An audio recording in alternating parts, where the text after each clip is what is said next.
Subaru XV on see auto, millega minu autoajakirjaniku karjäär kunagi algas.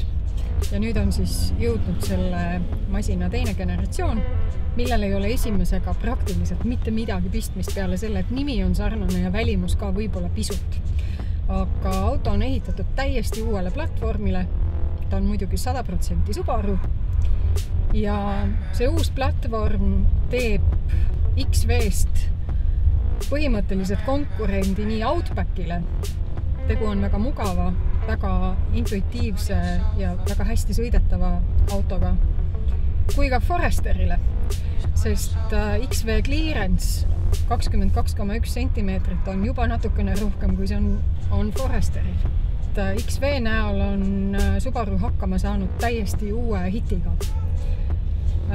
Huvitav on see fakt, et kui Foresteri puhul 80% ostjatest on mehed, siis XV puhul 60% on naised.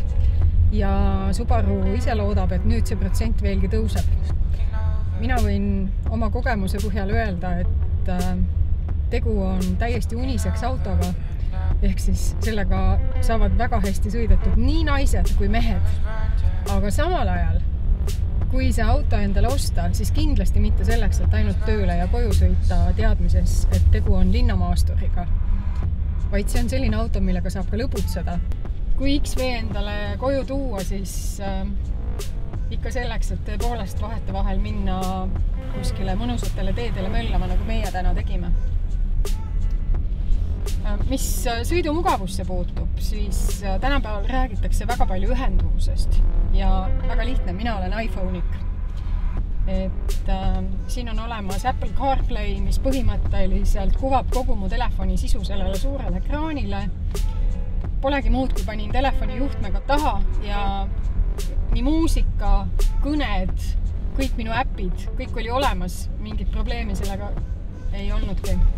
Sellel autol on olemas nii roolisoojendus, mulle see küll väga ei meeldi, sest ülevalt on rooliahe ja alt läheb vahepeal liiga tuliseks. Kui näiteks ka kohanduv kiirushoidik, kui ka reahoidja, ehk siis kõik võimalikud turvaabid, mida me moodsatelt autodelt ootame, on XV-s olemas. Ja seda enam, seda suurem on see vahe XV eelmise ja nüüd teise generatsiooni vahel.